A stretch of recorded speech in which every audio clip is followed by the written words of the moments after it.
En el país el tema de la responsabilidad de los constructores pues ha tenido ha habido un renacimiento en cuanto al interés por esta responsabilidad debido a los acontecimientos que se presentaron en la ciudad de Medellín hace algunos meses. Eso pues generó que hubiera como todo un foco de atención en los distintos instrumentos que tienen las víctimas de daños para efectos de poder hacer efectivos sus derechos y realizar sus intereses cuando se presentan controversias con los constructores.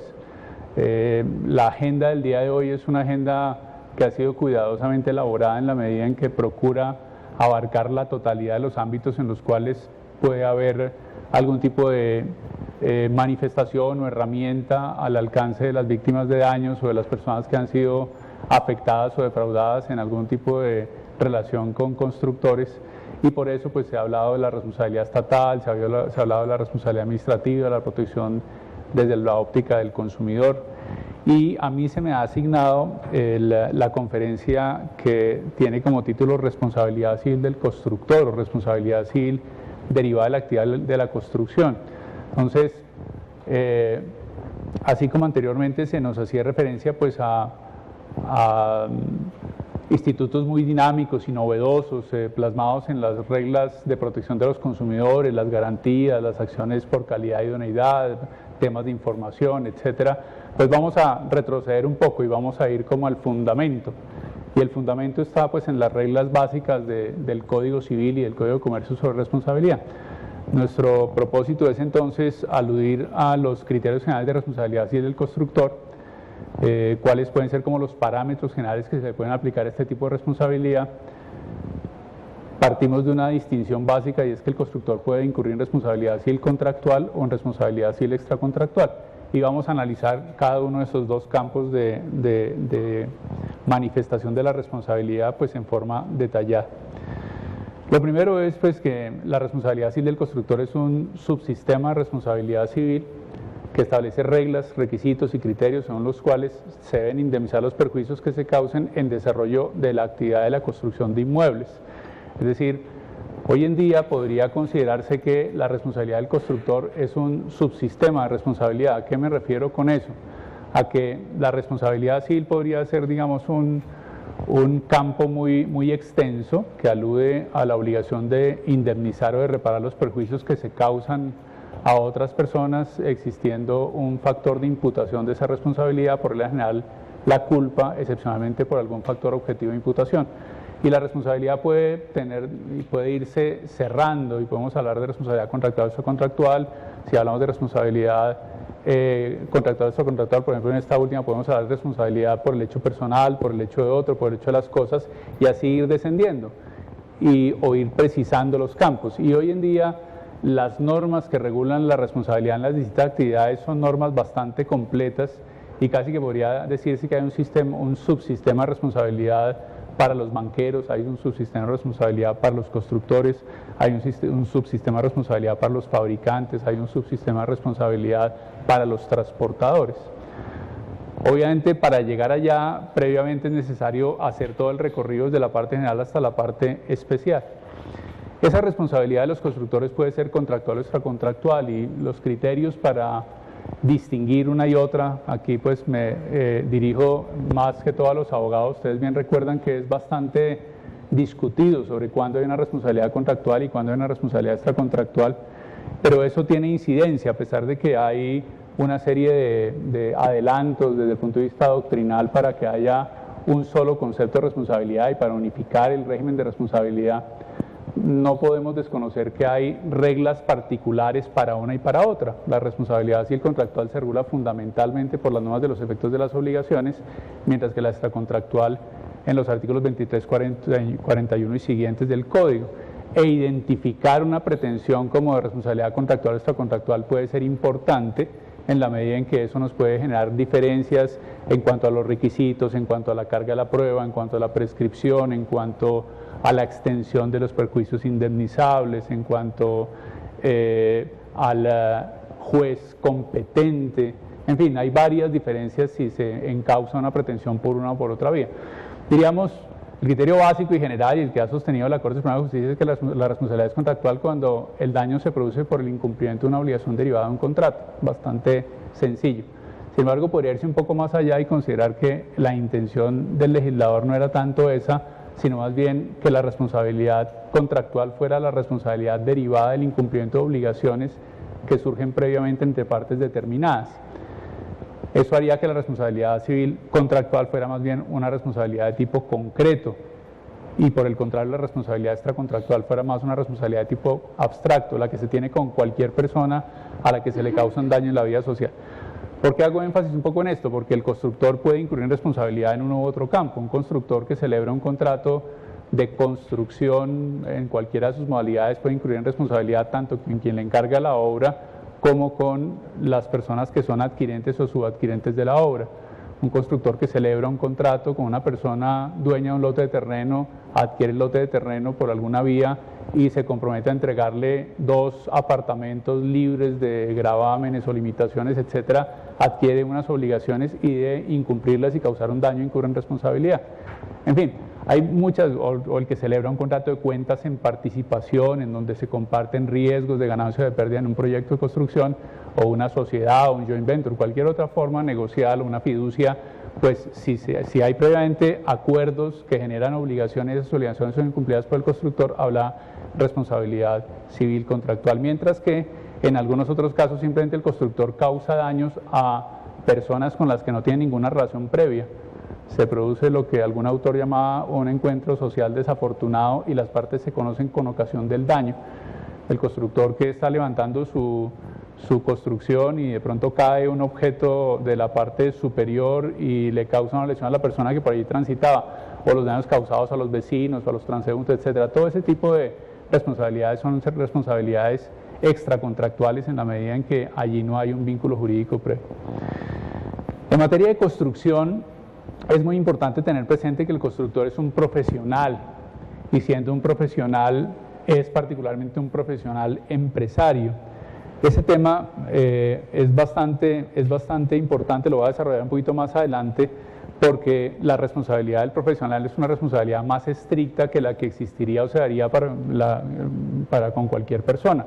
Ordinariamente los sujetos en nuestra vida de relación respondemos con un criterio de comparación de nuestra conducta, es el del buen padre de familia, criterio que no necesariamente coincide y es hoy en día digamos el más aceptable porque no necesariamente la diligencia se mide con los criterios con los que se maneja un hogar.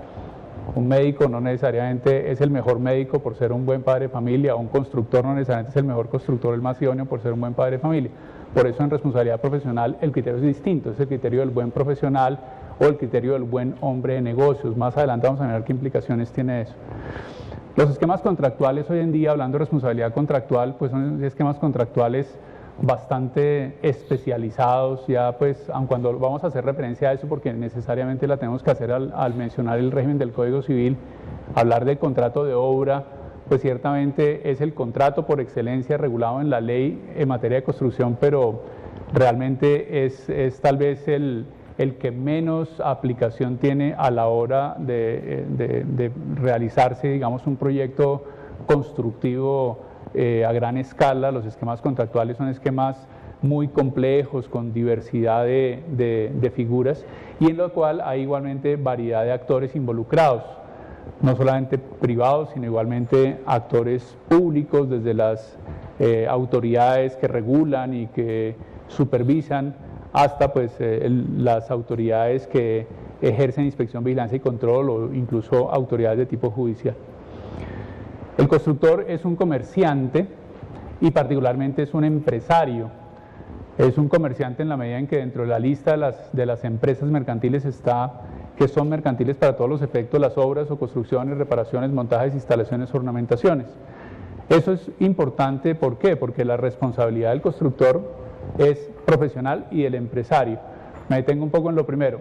El que sea una responsabilidad profesional parte de la base un poco del cumplimiento de estas características. El constructor tiene una organización, el constructor cuenta con una preparación y una habilitación particular para ejercer su actividad, y además el constructor, como ocurre con buena parte de los profesionales, tiene un conocimiento técnico especializado el expertise que llaman ahora, que no lo tiene el consumidor usuario, y eso genera una asimetría en el conocimiento, eso genera una desigualdad. El consumidor usuario es la parte débil de la relación y por tanto debe ser protegido. Si al consumidor usuario le pretendieran explicar cuántas varillas deben ir por metro cuadrado de concreto, de cúbico de concreto, cuál debe ser la profundidad de los pilotes o cuál debe ser la mezcla con la que se realice determinado tipo de componente para una construcción, pues él no lo entiende, como uno normalmente no entiende el lenguaje técnico del abogado, del médico o del financiero. Esa asimetría en el conocimiento, en el uso del lenguaje, en las consecuencias de las actuaciones lleva a que el sistema procure equilibrar las cargas. ¿Y cómo lo hace? Asignándole al profesional una responsabilidad más estricta. El profesional ya no responde como respondería un buen padre de familia, sino que responde como un buen profesional. ¿Y cuál es el buen profesional?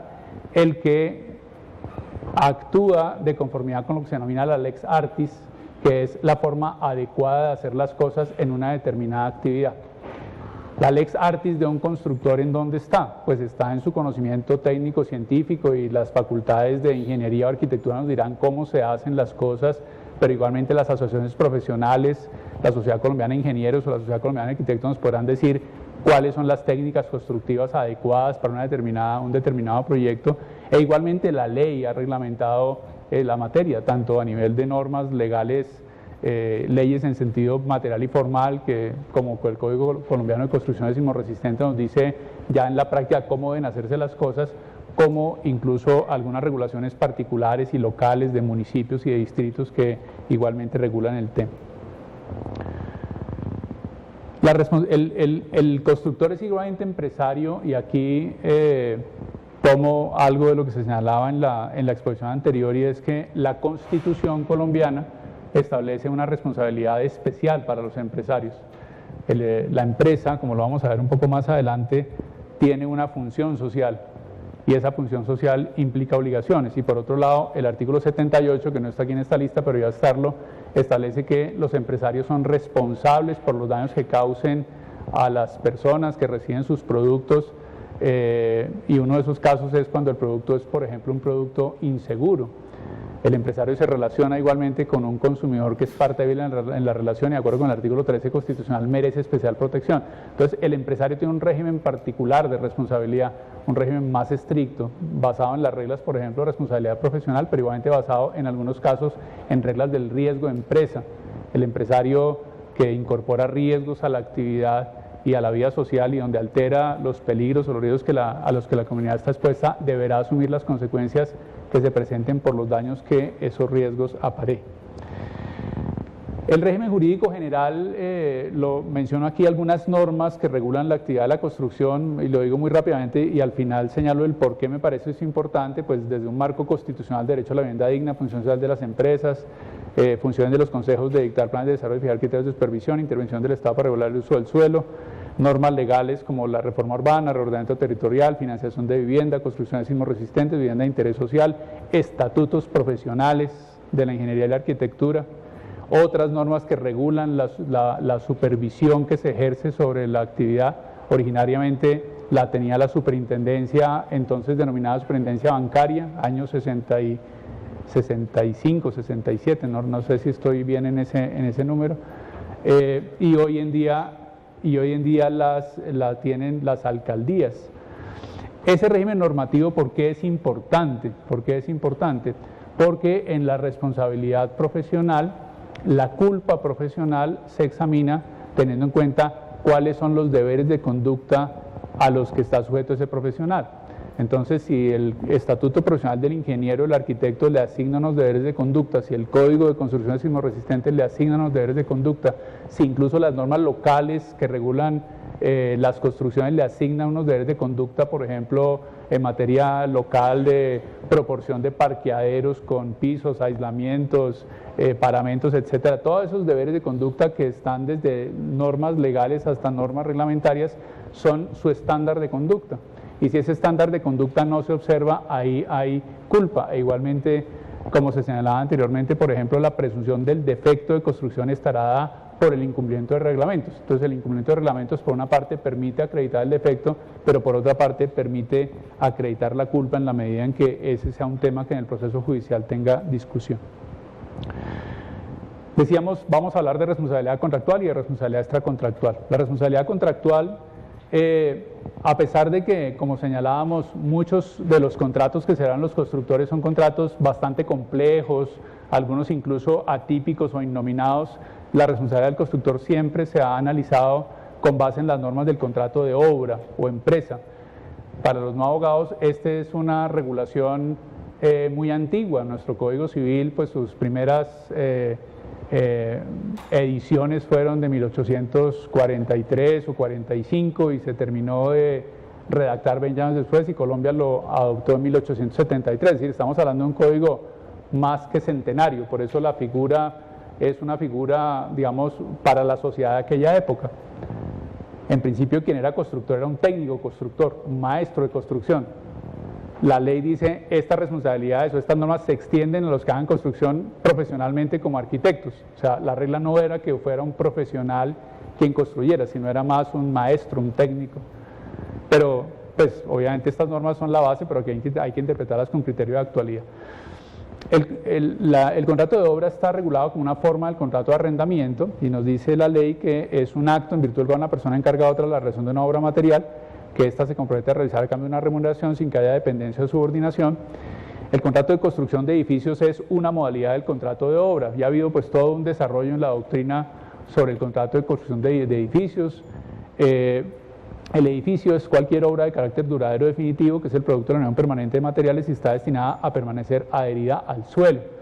Alguna doctrina señalaba que la destinación debía ser una destinación habitacional o para vivienda, sin embargo la generalidad de los autores consideran que hay contrato de obra para la construcción de edificios, así la finalidad no sea habitacional, una finalidad comercial, una bodega, incluso una represa, un puente, cualquier obra que se realice, digamos, por la unión de materiales de forma permanente y con carácter duradero, llevaría a que se apliquen estas normas. Las modalidades del contrato de obra, pues ustedes las conocen, tanto los que están en la actividad de la construcción como ingenieros o arquitectos, como los abogados saben bien cuáles son: precio unitario global o alzado, precios unitarios fijos y por presupuesto de administración delegada. Estas modalidades del contrato de obra son importantes en la medida en que, dependiendo de la forma como se pacte el precio, eso va a tener una incidencia, y la incidencia fundamentalmente que quería el legislador regular era el incremento de los precios. Si se pactaban el contrato de obra por un precio único global o por precios unitarios fijos, se entendía que no se asumía el mayor valor, digamos, por la fluctuación de los precios de los materiales, salvo que fuera por presupuesto de administración delegada, donde finalmente el constructor es un mandatario o representante del dueño de la obra. ¿Cuáles serían los presupuestos para que hubiera una responsabilidad civil derivada del incumplimiento de un contrato de obra? Pues los presupuestos de una responsabilidad contractual, y aquí voy un poco a lo básico, son muy conocidos por ustedes. Se necesita que haya el incumplimiento de un deber jurídico preexistente. Ese incumplimiento debe ser un incumplimiento de cierta entidad, tiene que haber una mora, tiene que haber un daño, tiene que haber una relación de causalidad y tiene que haber un factor de imputación. El incumplimiento del contrato puede darse por diversas formas, puede haber un incumplimiento total, puede ser un cumplimiento parcial o un retardo en la ejecución de las obligaciones. Pero es importante tener presente que, de acuerdo con la jurisprudencia y por la propia manera como está regulada esta figura, la obligación del constructor es una obligación de resultado. El que la obligación sea medio de resultado es importante por diversos efectos que la jurisprudencia ha desarrollado, como la determinación de cuándo hay o no cumplimiento de la obligación, y particularmente por todo el tema del juego de cargas probatorias en un proceso judicial.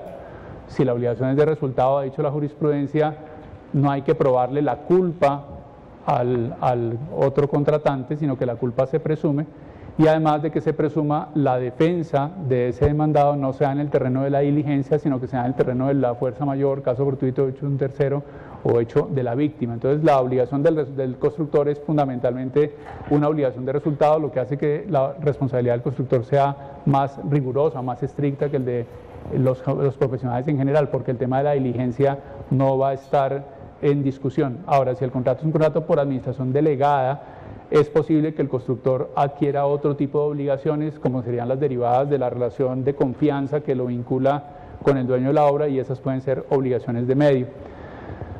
El Código Colombiano de Construcciones Sismorresistentes regula particularmente algunas de las obligaciones de los constructores y, por ejemplo, establece que los constructores tienen unas obligaciones especiales en el sentido de que la obra tenga estabilidad y no amenace ruina, o no, esa estabilidad no se ponga en entredicho por cierto tipo de movimientos telúricos. Por ejemplo, ese Código Colombiano de Construcciones Sismorresistentes es una norma que es bastante llamativa y es la siguiente, dice así: una edificación diseñada siguiendo los requisitos consagrados en las normas que regulan las construcciones sismorresistentes debe ser capaz de resistir, además de las fuerzas que le impone su uso, temblores de poca intensidad sin daño, temblores moderados sin daño estructural, pero posiblemente con algún daño en elementos no estructurales, y un temblor fuerte con daños a elementos estructurales y no estructurales, pero sin colapso.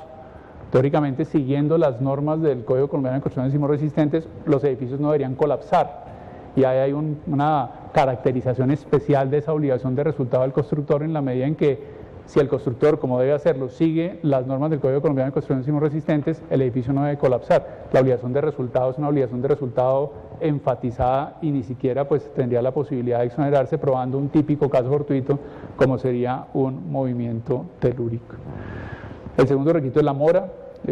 No me detengo en este tema, que es un tema suficientemente conocido. El tercer requisito es el daño. Para que haya responsabilidad del constructor se requiere un daño entendido pues con su concepto general: cualquier lesión, menoscabo o detrimento que sufre la víctima en bienes o intereses suyos, patrimoniales o extrapatrimoniales. Patrimoniales a nivel de disminución de activos o incremento de gastos o disminución de ingresos, y extrapatrimoniales a nivel de dolor, pesar o sufrimiento, el famoso daño moral, o la imposibilidad que tiene el sujeto de desarrollar actividades que son habituales y que hacen su vida llevadera y tranquila y apacible, como sería la vida de relación. Entonces, el daño extrapatrimonial podría ser o un daño moral o un daño a la vida de relación, que se dan por afectaciones a la órbita afectiva del sujeto, o se dan por lesión a bienes de la personalidad, como la integridad corporal o la honra o el buen nombre o la intimidad, etc. Debe acreditarse una relación de causalidad. El constructor solo responderá a los perjuicios que sean consecuencia directa de su incumplimiento, y aquí pues recordemos que, siendo la responsabilidad contractual, se responde en forma distinta si el incumplimiento es por dolo o por culpa. Si es un incumplimiento doloso, se responde de todos los perjuicios previstos o previsibles. Si es un incumplimiento culposo, se responde solamente de los que se previeron o pudieron preverse al tiempo del contrato. Finalmente, en materia de factor de atribución de la responsabilidad del constructor es por regla general subjetiva. Estamos hablando de la responsabilidad civil. Eso quiere decir que se basa en la culpa, en un juicio de reproche. Otra cosa distinta es que se presuma por el hecho de ser su obligación de resultado. Dado que la obligación es de resultado, la defensa debe situarse en el terreno de la causalidad y no en el factor de imputación. Y si tuviéramos que analizar la culpa por alguna circunstancia, porque no son obligaciones de resultado sino obligaciones colaterales, etcétera, si ese debate se diera, el criterio sería el criterio de la culpa profesional. Ahora, el constructor no solamente responde en el terreno contractual por sus propias acciones, sino que responde por las acciones de quienes de él dependen. Es la que se conoce como la responsabilidad civil contractual por el hecho de otro, establecida en el Código Civil en el artículo 1738. Elemento esencial en el estudio de la responsabilidad civil del constructor pues es el relacionado con la garantía decenal. Ahora, es posible que las partes pacten en sus contratos garantías por calidad o estabilidad de la obra. Esas se regirán pues por las reglas de garantías del Código de Comercio. También es posible pues que se apliquen las garantías que los estatutos del consumidor han, dijo pobre, pero no es pobre, sobre garantía que anteriormente se llamaba garantía mínima presunta, ahora la garantía pues por calidad e idoneidad. Pero la garantía del Código Civil, la garantía por excelencia, es la que se conoce como la garantía decenal. El plazo es un plazo de 10 años siguientes a la entrega, en los que el constructor debe responder por cierto tipo de defectos. Leo la norma, que creo que es importante recordarla y para los no abogados entenderla. Dice el artículo 2060 del Código Civil lo siguiente: los contratos para la construcción de edificios celebrados por un empresario que se encargue de toda la obra por un precio único prefijado se sujetan además a las reglas siguientes. Tercero, si el edificio perece o amenaza ruina en todo o en parte en los 10 años subsiguientes a su entrega, por vicio de la construcción o por vicio del suelo que el empresario o las personas empleadas por él hayan debido conocer en razón de su oficio, o por vicio de los materiales, será responsable el empresario. Si los materiales han sido suministrados por el dueño, habrá lugar a la responsabilidad del empresario. No habrá lugar a la responsabilidad, sino de conformidad con el artículo correspondiente. Entonces, el supuesto de la norma es que durante los 10 años siguientes a la entrega, el edificio, y edificio puede ser cualquier tipo de construcción, perezca o amenace ruina. En ese sentido se alude a un desperfecto estructural del bien que puede ser actual o puede ser potencial. Ese perecimiento o amenaza de ruina del edificio podría no ser necesariamente de toda la estructura, sino una parte. Ha sido eso igualmente precisado por la jurisprudencia. La causa de esa situación puede darse en el contexto del Código Civil por 3 tipos de razones: por vicio de los materiales, por vicio de la construcción o por vicio del suelo. Cuando se trata de perecimiento del edificio, amenaza de ruina por vicio de la construcción o por vicio de los materiales, se entiende que hay una culpa presunta del constructor. Mientras que si estamos hablando del vicio del suelo, pues aun cuando hay mucho debate, la norma del Código Civil señala que para que haya responsabilidad por vicios del suelo se necesita que el constructor haya debido conocerlos en razón de su oficio. Es la norma del Código Civil. Eso ha conducido a que se considere que en los 3 supuestos de la norma, vicio de los materiales, vicio de la construcción, hay un tema de culpa presunta, pero en vicios del suelo habría un sistema de culpa probada. Esa distinción que hace el legislador posiblemente era una distinción que podía ser razonable en la época del Código, pero hoy pues todo constructor tiene que elaborar o mandar a elaborar un estudio de títulos, e igualmente la responsabilidad por los suelos debería ser igualmente estricta. Sin embargo, hablando con algunas personas que trabajan este tipo de temas, hacían alguna reflexión que me pareció interesante o atinada, y es que pues el tema del estudio de suelos es un estudio aleatorio. Cuando un ingeniero suelista, como se llama, hace un estudio de suelos, pues no puede garantizar que en todos los, si este fuera el lote de terrenos donde va a hacer la obra, pues él hace unas excavaciones en 2 o 3 sectores y da un dictamen con base en lo que encontró en ese estudio aleatorio. Entonces, la posibilidad de que el empresario constructor garantice la estabilidad teniendo en cuenta el tema de vicios del suelo, pues es un poco complejo en la medida en que el estudio de suelos pues le da, digamos, una razonable expectativa de que no se van a presentar problemas, pero si en alguno de los sitios donde él no excavó surge mañana la burbuja de la arcilla expansiva que él no pudo conocer, pues hay un problema, y pensaría uno que si el estudio de suelo estuvo bien hecho y se confió a un profesional idóneo también en el área, pues no tendría por qué haber responsabilidad. Ese plazo de 10 años, lo ha precisado muy bien la jurisprudencia, es un plazo de garantía y no de prescripción. ¿Qué quiere decir eso? Quiere decir que si dentro de los 10 años siguientes a la entrega se presenta la ruina o la amenaza de ruina del edificio, a partir de ese momento surge una acción para reclamar los daños que esa situación haya presentado, para reclamar la indemnización de los perjuicios que esa circunstancia haya presentado. Entonces 10 años no es que prescriba la garantía en 10 años, sino que durante 10 años el constructor garantiza que si del día 1 al año 10 se presenta una circunstancia como las que comentamos, a partir de allí surgirá una acción para reclamar la reparación de los daños que prescribirá en el plazo ordinario de 10 años. Ese plazo no es un plazo que pueda modificarse por voluntad de las partes, a pesar de que no es un plazo técnicamente, los 10 años de garantía no es técnicamente un plazo de prescripción, sobre los cuales pues hay mucha discusión si las partes pueden pactar o no respecto de ese tipo de plazos. Lo que sí hay allí, y lo ha notado la jurisprudencia, es que la comunidad toda la población está interesada en que las construcciones sean estables y que tengan una estabilidad importante y duradera.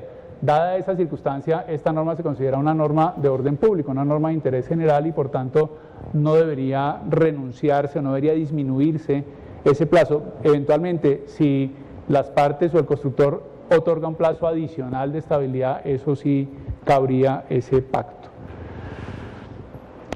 Esa garantía se hace extensiva no solamente a quien en el contexto del Código Civil, al maestro constructor, sino a todos los que a título de ingenieros o arquitectos lleven a cabo, desarrollen una construcción.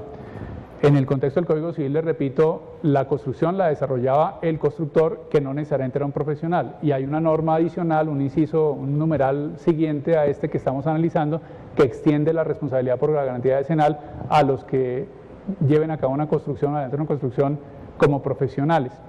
Si se examina el derecho comparado, por ejemplo, la ley francesa o la ley española, incluso también la legislación argentina, en todos esos países se considera que la responsabilidad y particularmente la garantía decenal la tienen varios de los actores que intervienen en la cadena, no solamente el constructor, sino incluso quienes participen en el diseño, quienes participen en la comercialización y quienes participen en construcción y la comercialización, es decir, varios de los integrantes de la cadena. En el derecho comparado la tendencia es a hacerlos responsables de la garantía decenal.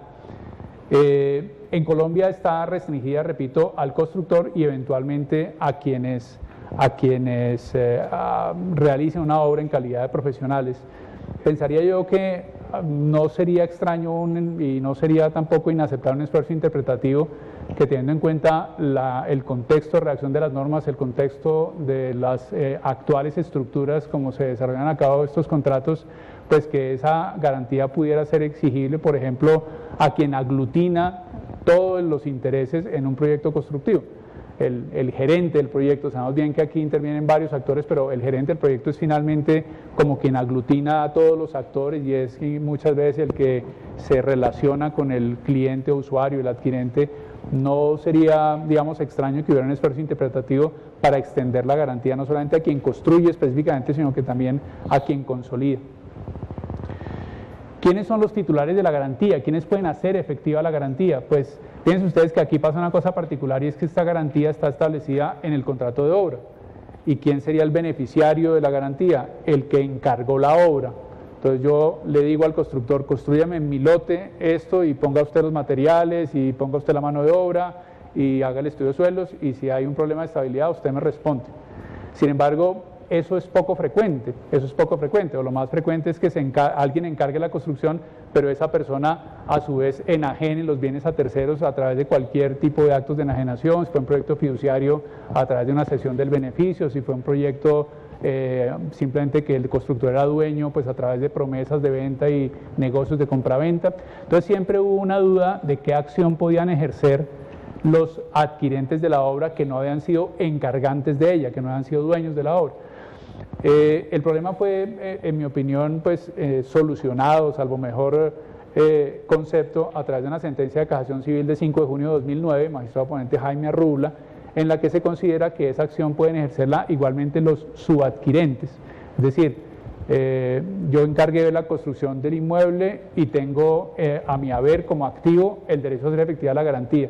Y le vendo a otra persona y esa otra persona y finalmente está en cabeza un cuarto sujeto. Ese en derecho lo llamamos el subadquirente.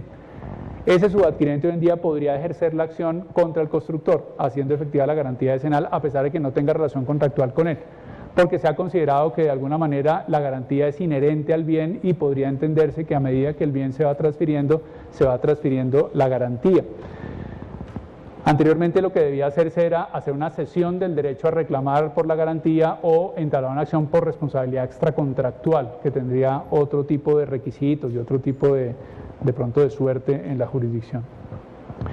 No me detengo pues en las garantías del Estatuto del Consumidor que fueron magníficamente expuestas anteriormente. Lo que habría que mirar es ciertamente, como se señalaba, no son excluyentes la garantía decenal con otras garantías que establece el Estatuto del Consumidor y ciertamente con la que más se le acercaría, que sería la garantía legal por estabilidad de los 10 años y del año para acabados, no son excluyentes en la medida en que igualmente, como bien se indicaba, en ese caso la pretensión es una pretensión de devolución del precio, de reposición del bien, perdón, de refacción del bien, de devolución o de devolución del precio. En este caso, la garantía decenal tiene un propósito eminentemente reparatorio y fíjense que la reparación aquí se regiría por el principio de reparación integral Y el principio de reparación integral sería la reparación de todos los daños que haya sufrido la víctima, tanto en el campo patrimonial como en el campo patrimonial.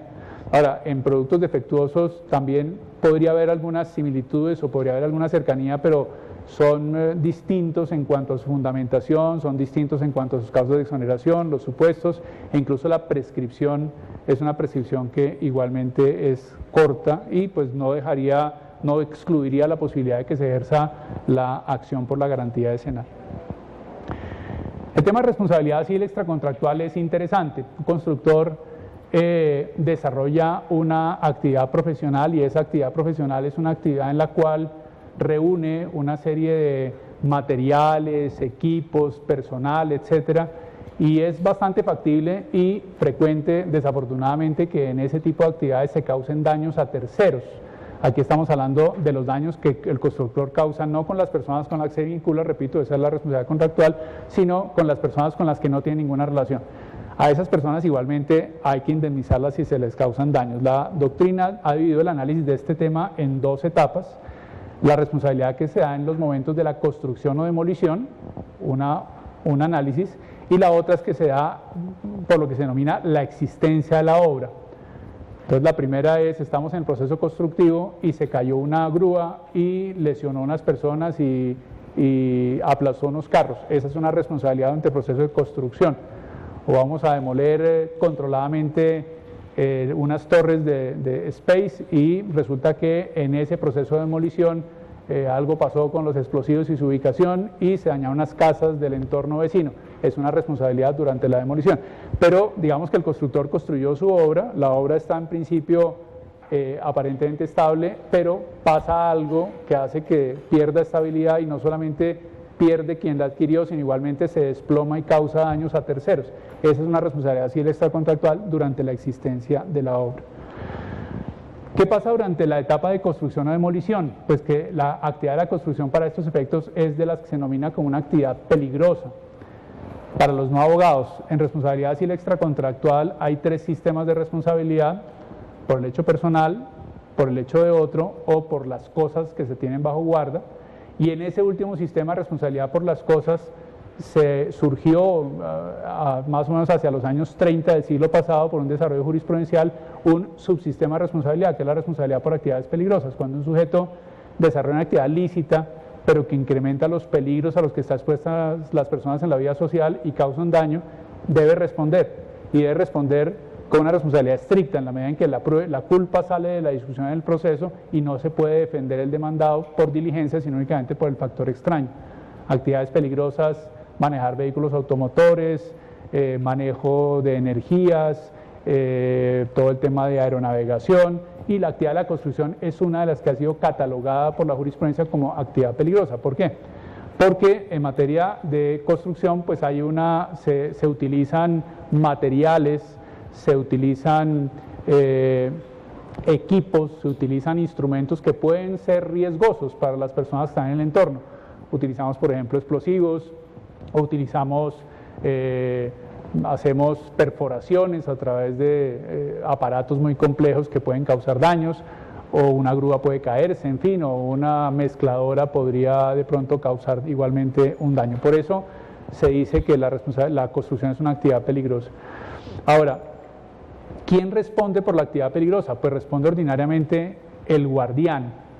Y el guardián, en derecho de la responsabilidad, es quien tiene la dirección, el control, el manejo, la dirección independiente de la cosa o de la actividad peligrosa.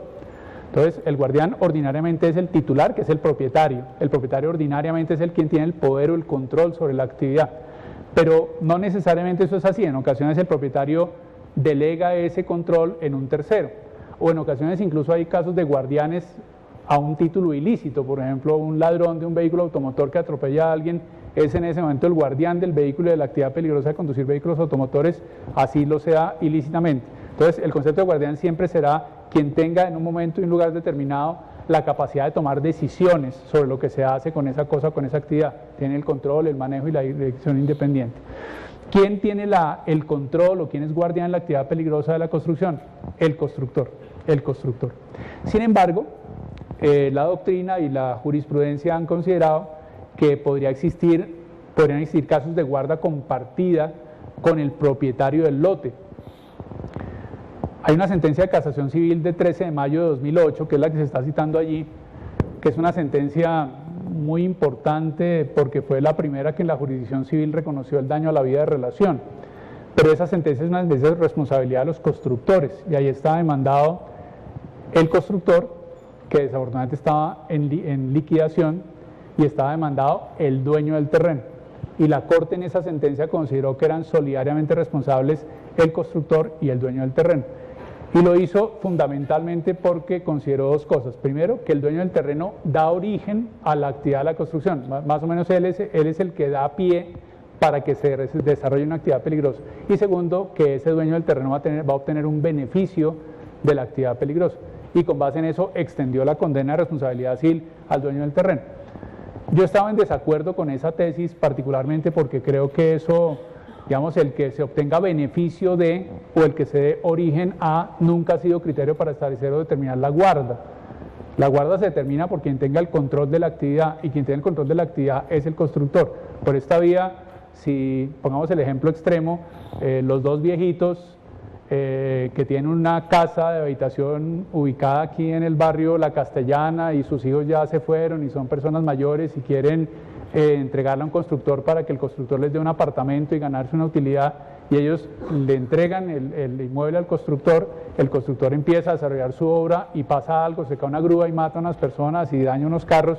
Ese par de viejitos deben responder porque dieron origen a o se van a beneficiar de él. Ellos no tenían ningún poder de decisión sobre la actividad peligrosa. Entonces, por eso, a pesar de que la jurisprudencia, por ese tipo de supuestos, es que considero que el criterio de guardián en esta actividad debe estar circunscrito a quien en realidad tiene el control o el poder de decisión, que en mi opinión sería el constructor. La responsabilidad civil por actividades peligrosas es un sistema de responsabilidad estricta. Ha habido todo un debate en la jurisprudencia sobre si eso es subjetivo o objetivo, si es culpa presunta o responsabilidad por riesgo. No nos metamos en eso, simplemente digamos es estricto, que da igual. ¿Por qué? Porque no hay que probar la culpa y el demandado no le es admitido probar diligencia. Al demandado únicamente le es admitido defenderse en el terreno de la causalidad, probando el factor extraño, caso fortuito, fuerza mayor, hecho de un tercero o hecho exclusivo de la víctima. Es posible que se causen no solamente daños a transeúntes o que se causen daños a otras. Antes de esto, en ese tema de actividad de la construcción, hay una sentencia que me parece interesante, sobre todo aquí para los que son constructores o funcionarios de constructoras que tengan presente. Hay una sentencia de la Corte Suprema de Justicia de 8 de agosto de 2013. Esa sentencia de 8 de agosto de 2013 es una sentencia en un proceso ordinario de responsabilidad civil por el fallecimiento de un señor que iba transitando un día en la noche, a las 7 de la noche, por la carrera 9ª con calle 99. En aquella época estaban construyendo allí unas torres que hoy en día pues son torres bastante grandes de oficinas. Y resulta que el señor iba por allí caminando y le cayó de la parte superior del edificio, le cayó un pedazo de madera, un tronco, un pedazo de madera, y le cayó desafortunadamente en la cabeza. El señor murió casi que en el instante. En ese momento pasaba una médica por allí, trató de socorrerlo, no se pudo hacer nada y el señor falleció. Entonces se demandó la responsabilidad civil de la constructora, de la fiduciaria que tenía, como dicen los constructores, parqueado el proyecto en un patrimonio autónomo vinculado a ella, y además demandó al administrador, al gerente general de la constructora. En las instancias venía condenada únicamente la constructora, se exoneró de responsabilidad a la fiduciaria porque no tenía, digamos, control de la actividad, era más una fiducia pues para administración de recursos, y se exoneró también de responsabilidad al representante legal de la constructora. Pues la Corte Suprema de Justicia, mayoritariamente con algún salvamento de voto, consideró que era responsable civilmente el administrador y condenó solidariamente a la constructora y al presidente o gerente general de la constructora por los daños sufridos por la familia de aquel transeúnte. ¿Por qué? Porque se detectó que ciertamente esa construcción no tenía o no cumplía lo que debe hacerse en esos casos para que los transeúntes no sufran daños, hacer unos túneles, poner unas mallas, hacer unas advertencias. Eso no se hizo y eso está regulado y estaba, digamos, era vinculante. Sin embargo, a mí me parece que en esos casos pues debe tenerse en cuenta que cualquier Una constructora es una empresa y como cualquier empresa tiene un sistema de administración desconcentrado donde el presidente de la constructora no puede estar pendiente de lo que ocurra en cada proyecto. Y para eso hay gerentes de obra y para eso hay ingenieros residentes y ellos eventualmente sí podrían ser responsables, pero no el gerente general de una compañía como en esa sentencia se dijo. Hay igualmente responsabilidad civil y procesos de responsabilidad civil por daños causados a los predios vecinos. Creo que ustedes todos han sido testigos de esa situación triste que se presenta cuando tumba una casa, queda el espacio y hay dos casitas al lado y empiezan a desarrollar la obra y uno ve cómo las casas del lado empiezan a cuartearse, empiezan a tener ya no fisuras sino grietas, sus muros rotos y al cabo del poco tiempo esas casas se desocupan y ahí termina habiendo algún tipo de negociación o se van a un proceso judicial. En principio esa situación genera responsabilidad civil. Hoy en día, bueno, las normas exigen que haya unos, cuando el constructor vaya a hacer ese tipo de actividad, pues mire cuál es el estado de las casas vecinas, si se levanten unas actas para mirar si hay diferencias, si hay diferencia, normalmente el constructor sale a responder, etc. Pero lo que quiero decirles es que esa situación es una situación que tiene igualmente un régimen de responsabilidad, que es el régimen de responsabilidad de las relaciones de vecindad. En principio, de acuerdo con la norma que define la propiedad o el dominio del Código Civil, que es el artículo 669, todos tenemos derecho de gozar y disfrutar los bienes que nos pertenecen, no siendo contra ley o contra derecho ajeno.